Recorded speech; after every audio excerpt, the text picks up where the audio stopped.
Hello, hi guys! Magandang tanghali sa inyo lahat. This is Shirpa Masagara Channel, a faith healer, also mata reader. So ngayong tanghali na to, tignan natin ano gusto sabihin sa inyo ng ating mga gabay. This is special gabay for the month of September 19 hanggang September 25 for the sign of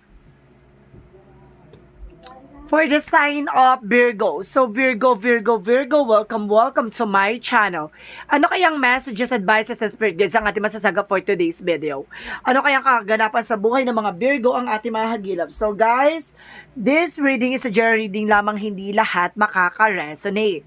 Kunin lamang pa makaka-relate sa inyo and comment down below kung kaninong energy ang ating nasagap. And of course, don't forget to like and subscribe my channel and hit notification bell for more videos update. Sa mga hindi pa po nakakapag-subscribe sa aking channel, please click your subscribe button dyan sa baba for all bell para updated kayo sa mga videos i-upload natin every time in every moment. So guys, kumapit-kapit ka dala ito na mensahe sa iyo ng ating mga gabay.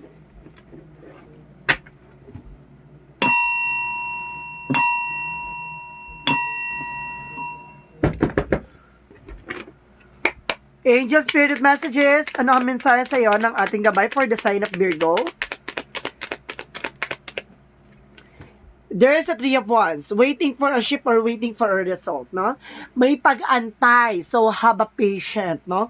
May mga bagay tayo na gusto natin gawin pero hindi pa natin maisa sa katuparan dahil kailangan natin hantayin, diba?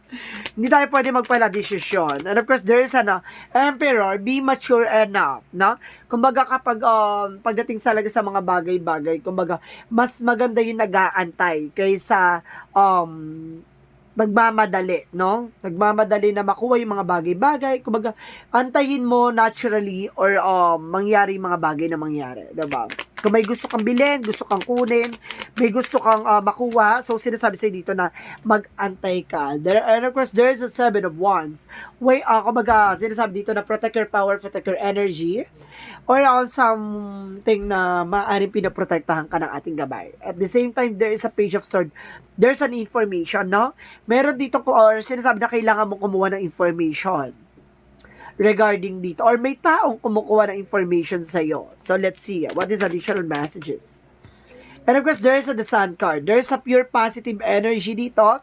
And of course, there's a success din. At the same time, meron ako nakitang, kumbaga, kaliwanagan dito. No? Kumbaga, binigyan ng kaligayahan at kaliwanagan ng eksena na nagbigay ng katarungan. So, what is additional messages? And of course, there's a Tower moment. There's a sudden changes coming into you. May pagbabagong mangyayari dito na biglaan. Or some of you may distraction. Kumbaga ito yung distraction or disaster na nangyayari sa'yo. It's a pure positivity na kaya siguro nasira at siguro nawala itong bagay na to. Kasi para alisin sa buhay mo o alisin sa landasin mo. Or kailangan mo magkaroon ng panibagong eksena. So what is the Three of Wands? Okay. Three of Wands is the Chariot card. Taking action, no? Ibig sabihin, there's a movement. May paggalaw naman ng eksena. So, kailangan mo lang mag-antay, no? Process and progress. At the same time, there's a Page of Wands. There's a good news. May magandang balita na nag-aantay dito. So, kailangan mo lang talaga mag-antay-antay, no? Ay, the higher front represent, kumbaga lesson learned, no? Kala ko Emperor. Sorry guys. There is a higher pandala. Ibig sabihin there's a lesson learned, there's an educations. And of course there's a spiritual values. No? Kumbaga meron dito about sa eksena na kailangan mong matutunan or natutunan mo. Kumbaga ito yung magbibigay sa'yo ng magandang balita. No, kumbaga yung pinag-aralan mo, so this is it na nangyayari na. And of course, there is a Ten of Cups. There's a happiness. Proteksyonan mo yung kaligayahan mo. Proteksyonan mo yung magbibigay sa'yo ng happiness. What is the Page of Swords? Page of Swords represent an Ace of Cups. There's a new romance, a new love life. Siguro may nag-i-stalk sa'yo by social media. No, may lihim na pagtingin sa'yo. And of course, there's a Three of Cups. No, there's a celebration. Or kaya meron tao ditong third party na inaano ka ni stalk ka. What is the Sun card? There is a Six of Pentacles. Magtutuloy-tuloy daw about sa finances sa'yo. So, the Sun card, positivity, ibig sabihin talaga, there's a giving and receiving something, or may matatanggap ka, or magtutuloy-tuloy about sa finances sa'yo. So, what is the Tower moment? There's a Four of Pentacles. Analyze and evaluate. And of course, there's a budgeting about sa finances. Kumbaga, kailangan, siguro yung naging cost ng eksena mo na kailangan mong limitahan at kailangan mong proteksyonan yung finances mo. No? Or some of you, na may nagbabudget ka magpagawa ng bahay. So, what is the Three of Wands? There's a Magician. There's a manifestation. No? May mga bagay na mamamanifest ka dito. So, you need to take an action. What is the Hierophant and the Page of Wands? There's an Eight of Cups. Letting go, no? Hayaan mong natural na mangyari, no? Letting go. Kumbaga, hayaan mong mangyari yung mga bagay na dapat mangyari, kumbaga naturally, diba? What is the Seven of Wands and the Ten of Cups? So, there is a Two of Cups. There is a partnership. So, ibig sabihin, proteksyonan mo yung partnership mo. Kasi yun yung kaligayahan mo no? Kumbaga, sinasabi dito ba, proteksyonan mo yung pagiging magkaibigan nyo, o proteksyonan mo yung pagiging mag-asawa nyo, no? Kumbaga, kailangan mo ng protections dito. Baka may sumisira sa inyo, ganon. So, what is the Sun card? And of course, the Six of Pentacles. What is the Sun card? There's a Six of Pentacles. There is a King of Swords.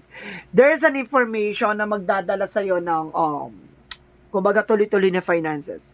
Okay. Kumbaga, kailangan mo maging matalino sa pag-invest at kailangan mo maging matalino sa pagtanggap or paghawak ng finances. Yung resource of income mo, kailangan naka-inventory yan kung may negosyo ka, di ba? Kumbaga, kailangan kumbaga stable or kailangan control. So, what is the Tower moment and the Four of Pentacles? There's a Two of Pentacles. There's a balance. Kailangan mo maging balance dito. No, sa paggastos. So, what is the outcome? There's the Hangman. Okay, sinasabi dito hindi kailangan ng murang mga materyales kung magpapagawa ka ng bahay. Kailangan yung solid, yung pangmatagalan. Okay. And of course, there's the Hangman. Now, there's a new perspective. And of course, delays. And of course, there's a Seven of Swords. There's a cheating, a lying on you. Or there's a sneakiness. Kumbaga, sinasabi sa'yo dito na baguhin mo yung perspective mo, yung nagbibigay ka kagad na information sa mga tao. Kasi, there's a Seven of Swords na may naiinggit sa'yo dito.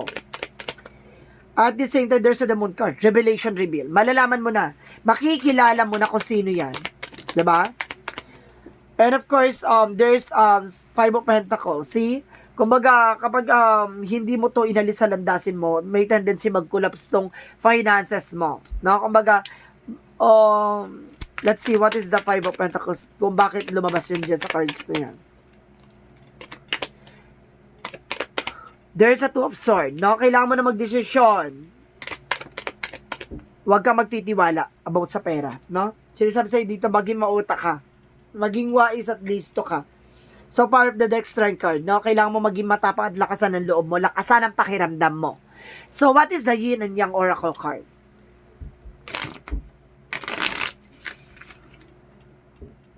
What is the Yin and Yang Oracle card?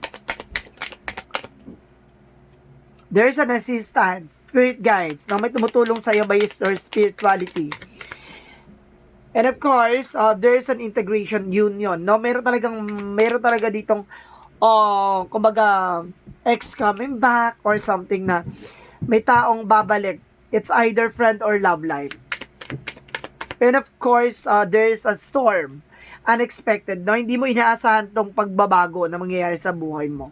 So, let's see, ano yung pagbabago na yan? Ano yung storm na yan or unexpected na yan? There's a healing. Kumbaga, it's all about healing. Unexpected healing. Yung storm na yan is parang babayuhin ka ng kagalingan sa lahat ng aspeto. So, what is the Monsology?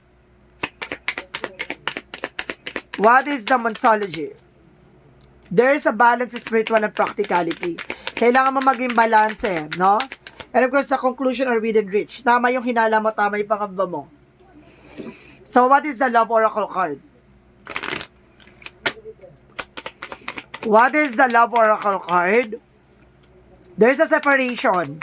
Some of you nagkaroon talaga ng separation dito. And palm tree. No? Talaga nakatadhana sa palad mo yan. Na magkaroon ka ng security and stability. And of course, there's a boat. No? Kumbaga, i-close mo na yung issues about dyan. Moving on. And of course, Cupid arrow. Have faith, love is coming. Na magtiwala ka. Na may taong darating at may taong mawawala sa buhay mo at may taong darating. No? What is additional messages? And of course, sinasabi that there's a dress rehearsal. There's a choices, no? Kailangan pumili ka kung ano ba talaga yung gusto mo gawin sa buhay mo. And of course, there's a love, no? Mayroon talagang, kumbaga yung gusto talaga ng puso mo, yung desires talaga ng puso mo, no? And of course, there's a mystery, intuition. Makinig ka sa intuition mo. Meron ditong eksena na mailalakad sa'yo, no? Siguro may mga tao sa paligid mo na makikilala mo, magpapakilala sa'yo. And of course, there's a gift, no? May regalo ka by the universe.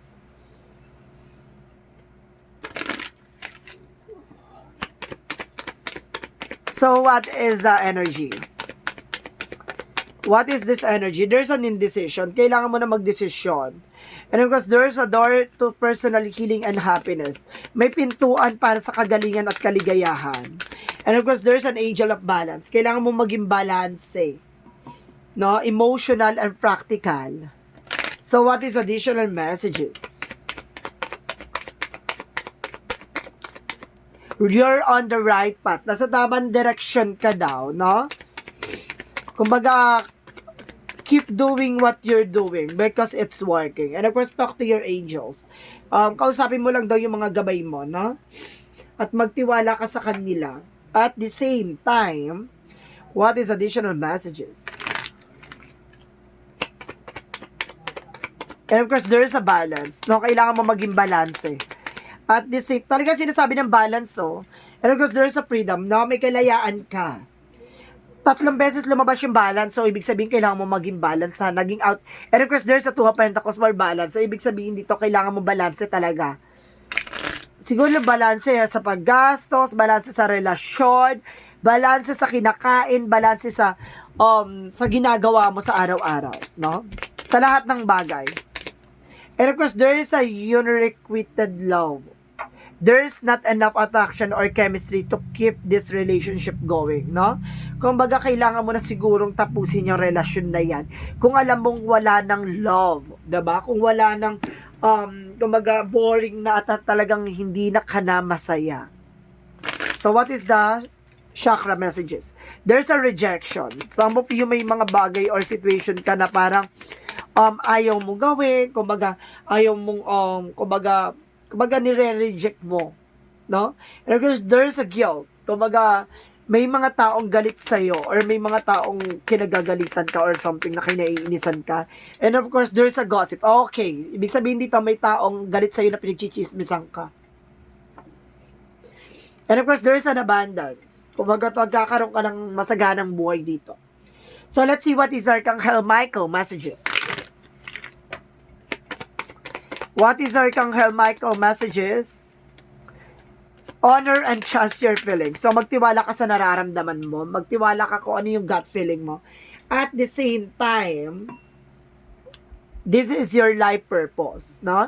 Kumbaga yan talaga yung eksena mo at yan talaga yung makakatulong sa'yo at yan talaga yung para sa'yo, yung compatible. And of course, you're on the right path. Nasa tamang direction ka. 2 beses lumabas you're on the right path. 4 na beses lumabas yung balance. And of course, what is Archangel Raphael messages? And of course, sinasabi ng Archangel Raphael, there's a children. Some of you, excuse me, may kaugnayan dito ang mga bata, no?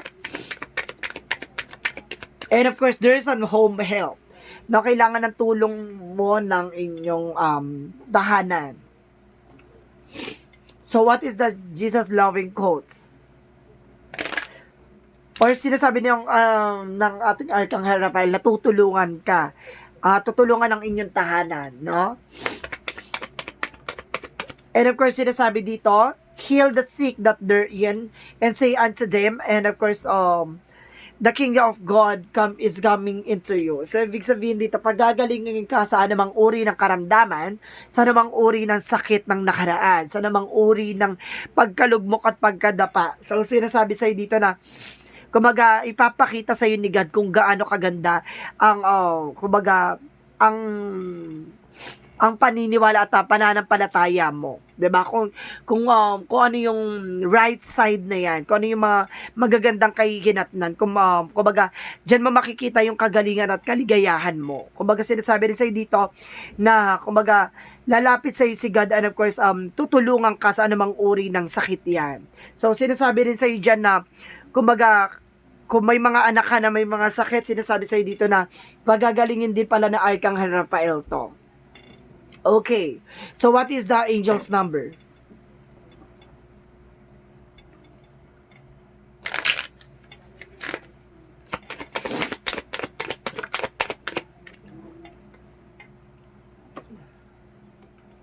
There's a 222. Ay, balance. My goodness, pang 5 beses to, ti. Balance talaga yung sinasabi sa iyo. Trust that the seeds of your thoughts are growing as you are nourishing them with words, feeling, and action. So, kailangan mo talaga maging balanse, no? Kailangan mo siguro pag-isipan muna bago ka mag-take ng action. No, tignan mo muna yung magiging magaganda ba yung kahihinat na nito, gano'n, ganyan. So, what is the messages of life? There is a light of live for love. So, let's see. Today, I put love into everything I do. This is love that gives life to all things, and I open my heart to this great power. I act gently and speak with the kindness. I fill each thoughts with love and joy. Love and light. I love God and all beings everywhere. I live for love. I love myself. No? Kumbaga talagang there's a love involved, no? Kumbaga sa bagay, si God kasi nakikipag-ugnayan sa atin bilang sa pagmamahal. Diba? Kumbaga, sinuko niya at talagang inako niya yung mga kasalanan natin dahil mahal tayo ng ating Panginoon. So guys, sinasabi sa'yo dito maging balanse ka, no, sa lahat ng bagay. So guys, this reading is a general reading lamang, hindi lahat makaka-resonate. Kung hindi lamang pa makaka-relate sa inyo, comment down below kung kaninong energy ang ating nasagap. This reading is special gabay for the month of September 19 hanggang September 25 for the sign of Virgo. Maraming salamat guys, and see you in the next video. Bye-bye and babush!